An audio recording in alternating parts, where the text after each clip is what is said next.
If you're like me, newly started on Twitch, you've probably heard about the different integrations you can use for your stream.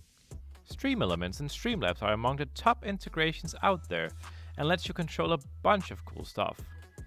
In this video, I will be giving you a complete guide in the StreamElements universe. We will be going over every single part of what you can do with StreamElements integration. Plus, I have time-stamped the entire video, so if you're looking for a specific thing, feel free to jump right to it. Before we get started, please consider subscribing. This really helps me out and lets you know when more cool content comes out. Thanks! Alright, let's jump right to it, shall we?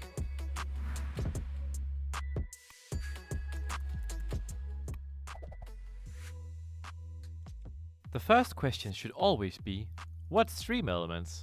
And a simple answer would be, a platform that helps you improve, monetize and moderate your stream.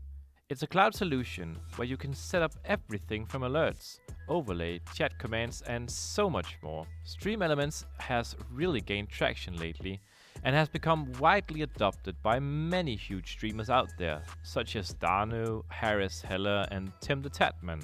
StreamElements are completely free and therefore it might be a fitting solution for you to grow with. Let's jump right to it, shall we? You start off by going to StreamElements.com, and here you are met with three options for logging in: Twitch, YouTube and Facebook.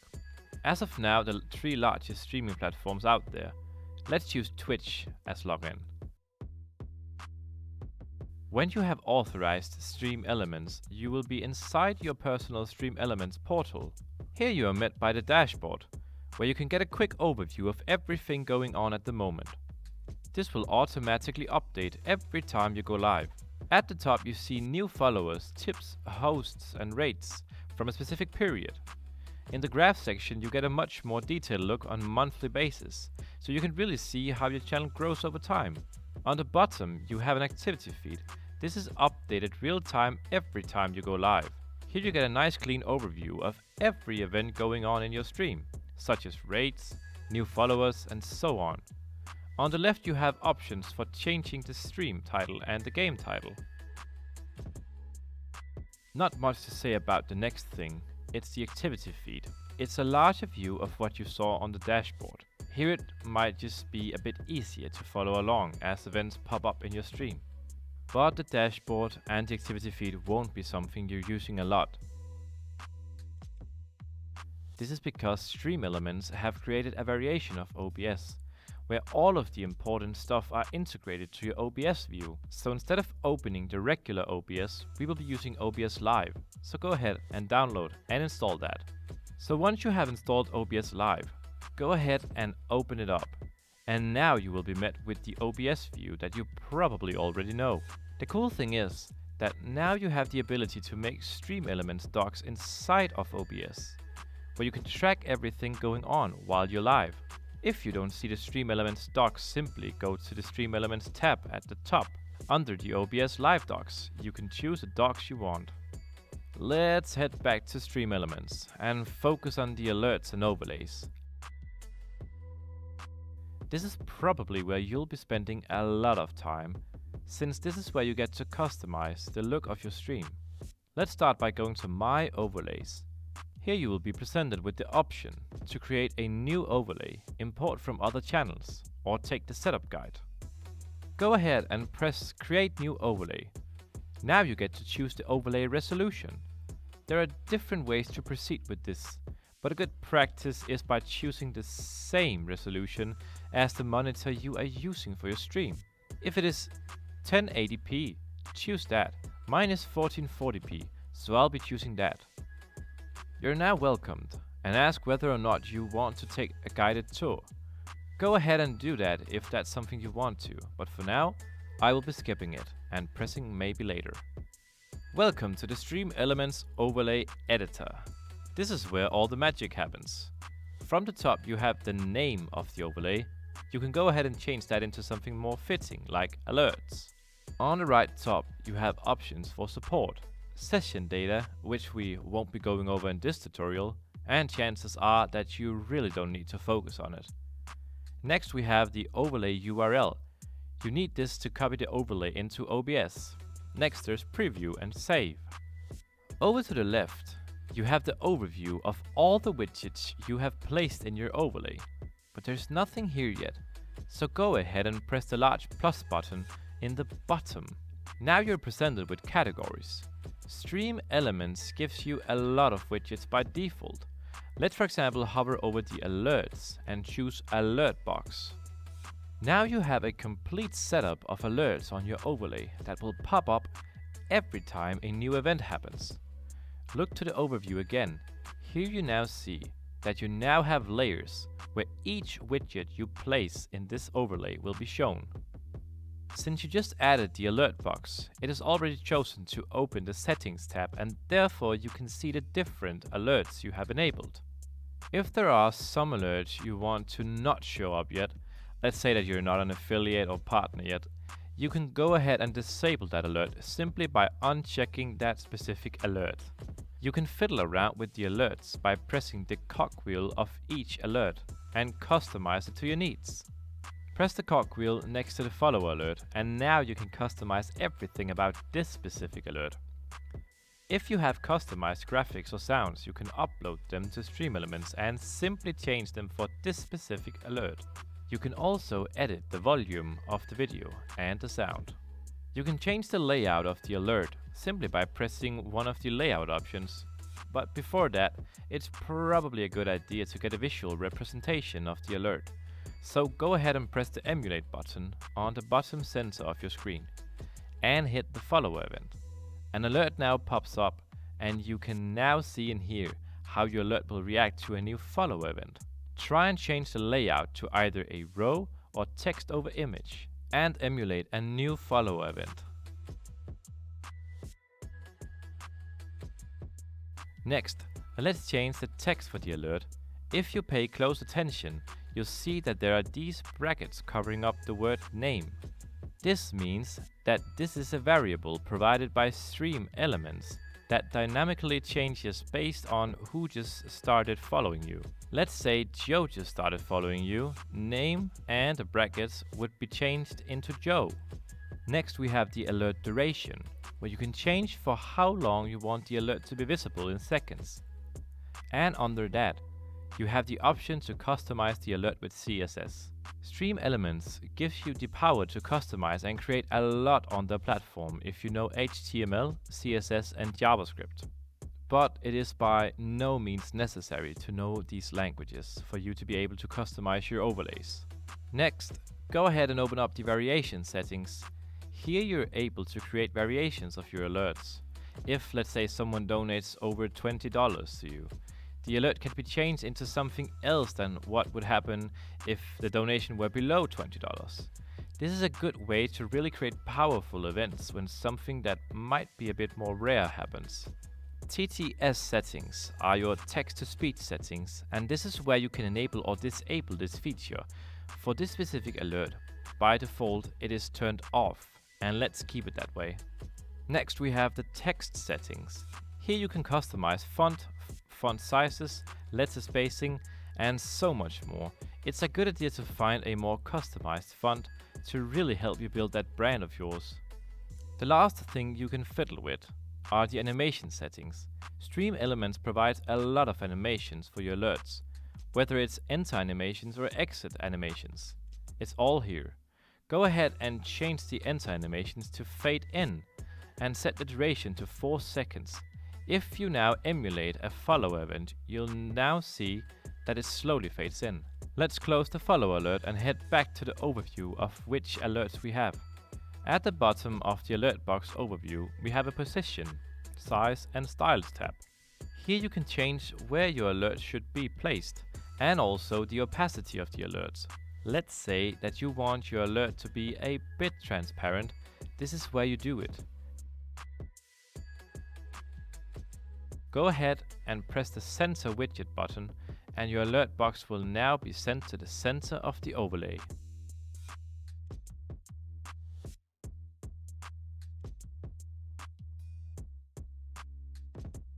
Right. To get your overlay from StreamElements over to OBS requires almost nothing. Go ahead and save your overlay by pressing the Save button at the top. Next, press the little chain or link next to the preview button. This gives us a link to this specific overlay. If you opened up a new browser tab, you could paste it in and watch the overlay. But what you can also do is head back to OBS, add a new scene called Alerts, and add a source to that scene. You want a browser source and name it whatever you want. Now you're met with a window where you paste in the URL into the box where it says URL. Also, something very important is to set the width and the height to whatever you created your overlay with. So yours are probably 1920 wide and 1080 high. Press OK, and now your overlay has been integrated into OBS, just like everything else. If you head back to StreamElements browser view, you can now emulate a follower event, and it will now also pop up in your OBS view. In the overlay editor, there are a lot of widgets, and a lot you can fiddle around with to customize your stream. But there are even more widgets if there is something you are missing. StreamElements provides a lot of customized widgets that might fit your style. To see these, go back to where we came from. And under Alerts and Overlay, now press the Themes gallery. Here you are provided with a bunch of widgets and themes you can use absolutely for free. Filter the alerts and choose a set of alerts that you like. I choose the purple wave animated alerts. You can hit preview and see what they look like. And when you're ready, press create and copy to existing. Select the alerts overlay we just created and go to the overlay. Now the new alert box has been integrated automatically into the alerts overview, and you now have a more customized experience. Alright, next up, go back to the menu and open up the My Partnerships tab. Here you can click on the Programs button and see if there are any partnerships you're qualified for and also fits the style of your stream.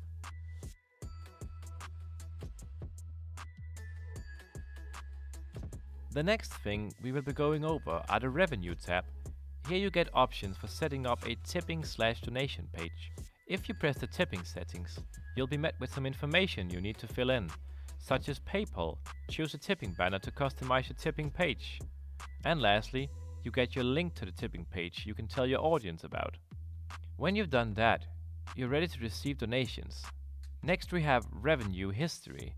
This will provide an overview of all the donations and merch purchases you have received over time. This helps you by giving a very good representation of how much you have earned. Lastly, under Revenue, we have the StreamElements merch store. This is really a one-click merch store where you just have to upload the design, and StreamElements does the rest. If you open it up, you're presented with an option to upload your logo. And if you choose to do so, StreamElements will place your logo on t-shirts, designs, and much more. Okay, the next thing we're going over are the Loyalty tab. Here you get a lot of options to fiddle around with chat engagement. Let's start from the top and head to Loyalty settings. By watching your stream, your viewers can earn points through StreamElements. From these points, your viewers can purchase stuff like sounds, stream perks, and much more. This really helps with more engagement. And if you've watched a streamer like Danu, you know she's using sounds that you can trigger while she's streaming for a certain amount of points. First you want to enable and name your currency. Be creative. Next, you choose the amount viewers can earn each 10th minute they watch your stream. Next, there are follower bonuses for those who choose to follow you. You get to decide how many they receive from doing so. Your viewers can also receive a specific amount of points based off of how much they donate to you. Whatever number you put in the tip bonus will be multiplied by the tip amount. So some viewers, if they donate a large amount, they receive a large amount of points. You can also set up a bonus point if someone hosts you. And lastly, you get to decide if the point system should ignore someone. Next we have the leaderboard. This is a leaderboard which represents the people who have spent points in your chat. To create items for your chat to purchase, press the Stream Store, where you are greeted with a video explaining in detail how to set up new items. Let's try and create a new sound. Press the Create New Store item and choose the sound effect. First you name your item, specify how much it should cost, and if there should be any cooldown on the item whenever a viewer purchases one. Press Next, and now you are able to customize the item with graphics and sound. For a sound effect, you really only want to focus on uploading sound. Next, you can choose how the item should be redeemed. Maybe you only want your item to be redeemed via chat. And lastly, choose a fitting item command that the viewer needs to send in order for the item to be purchased. Go ahead and save your item. Next we have the contests. Here you can set up any contest. Let's say that you wanted to post a poll whether or not you will win the next game. Your viewers can then place a bet whether or not you will win, and by so earning points. There are really a lot of options on the contest site, and it is really only your imagination that sets the limit here. You go ahead and add some options. Then you set a timer for the bet to be active. Next, a maximum and a minimum bet. You can also give a description of your contest. The next thing you can do is giveaways. So sometimes you see streams where only subscribers can win something, or maybe only VIPs. But wouldn't it be awesome if everyone could have a chance to win something from you? It only demanded that they were actually people who watched your stream and not just giveaway hunters. The giveaway system works with tickets that your viewers buy from the points they earn by watching your channel. You can set a specific price and the amount of tickets each viewer can buy to really make sure that it is only dedicated viewers who are able to win something from your stream. Alright guys, next up we have the bot tab. Here you can fiddle around with all the various settings for the bot. Let's start by going to the modules, where you can enable and disable custom bot modules. These modules helps with chat engagements and focuses again on the channel points we learned about earlier. Let's say you wanted a raffle on your stream. Simply enable the module and now you and your mods can type the raffle command. And viewers can now participate and have a chance to win more points. Next we have user management. This is where you can set up moderators and add custom bot names and much more. Think of this as a role management system. Moving on, we have the chat commands. This is a huge deal since it really gives a feeling of your viewers having some control over your stream. It can also take away some of those repetitive questions coming up all the time. StreamElements provides a lot of default chat commands that you can enable and customize to your needs. But you can also click on the Custom Commands tab in the top. Now you're able to create your own custom commands simply by clicking on the Add New Command button. Choose a command name and choose which types of users are able to use this command. And lastly, choose the message your bot will reply with whenever a viewer uses this command. Next we have spam filters, which are really important but also something you should be careful with, because bumping that level of security up to maximum can really make it hard for your viewers to write anything to you. Therefore, I recommend going over them one by one. Let's start off by looking at caps protection. This prevents messages with an excessive amount of uppercase letters. Choose a timeout duration as a penalty. And next, if you want to exclude a user group, you can choose so. You can also send a message to whoever tries to violate your protection, to let them know why the message got deleted. Under the advanced settings, you can choose how many uppercase letters are allowed in a message, and also the minimum amount of uppercase letters that needs to be in the message before the bot starts checking. Next, you can set a maximum percentage amount of uppercase letters. Link protection works in the same way. Choose a name, choose a timeout duration, but under the whitelist and blacklist you set specific links that are not allowed or allowed in your chat. If you on the whitelist writes www.youtube.com/, all links from YouTube will be allowed. As for the rest of the protection options, go over them and choose what you're comfortable with. Just be careful that you're not taking too much freedom away from your viewers. Lastly, under the bots tab, we have timers. Timers are a huge deal for you as a streamer, as they provide information to your viewers without you having to move a finger. Your bot will automatically post something in your chat based off the timer configuration. To create a timer, Press Add New Timer. Then you're presented with a drop-down where you can configure your timer. Choose a fitting name and description for your timer. This won't be shown in the chat. Then you write a message that you want your bot to send to chat. On the right side you have the interval settings. From the top you have the online interval. This determines how long you want your bot to be sleeping while you are online. 15 minutes will make it sleep for 15 minutes. Offline lets your bot know how long you want it to sleep while you are offline. If you don't want your bot to post while you are not live, simply disable the offline interval. The last interval are the chat lines. This determines how many messages your viewers need to have sent before it posts something. Tweak the settings so it's well suited for how many viewers and chat engagement you normally have. The last tab contains more options. This is where you go if you want some more statistics about your chat, or maybe you want to set up media request system that integrates with YouTube. Not many streamers uses this feature due to the risk of DMCA strikes, so I won't be going over this in this video.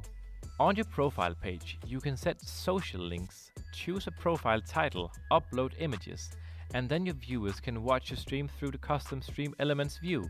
On this profile page, they can also get a full list of the available commands.